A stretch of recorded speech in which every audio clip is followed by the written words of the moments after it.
What do you think, Frank Mir?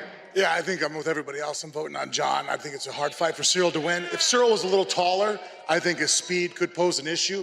But I think that Jon's reach will nullify his speed that he has and footwork. And Jon can kick very well. People forget about that. For striking-wise, I don't think it's going to be an easy night for Ciryl as other people might think. And I think on his feet, he's going to have an issue at distance with Jon. He's going to get the shit jabbed out of him, kicked in the head. And then if he tries to close distance, no one knows what it's like to get grabbed by Jon. Jon is an extremely strong, great clinch. I think he throws him on his back and outworks him. And I mean, Ngannou out-wrestled him. What's Jon going to do to him? Right. Frank, you've been one of those heavyweights. You changed physically. You used to be leaner. You put on muscle later on to compete with the big guys. What difference do you think Jon is going to feel when he competes at heavyweight for the first time? Well, I think he did it the correct way. He took his time, adjusted to his body. I think with Jon, explosiveness and speed were never part of really his advantage.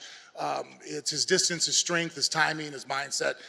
So I don't think that I honestly think him moving up to heavyweight, he's going to be better than he was at light heavyweight because he has all the strengths that he's bringing up and they're only being accentuated.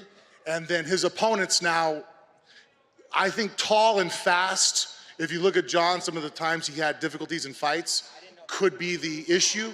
At heavyweight, I think he's going to have less of a problem with people being that type of skill set being brought to him. So I think Jon, you know, as long as the only attribute that I'm looking for when he fights tomorrow night, if he can still throw kicks the way he has at 205 and the weight hasn't changed that, then I think he's a nightmare.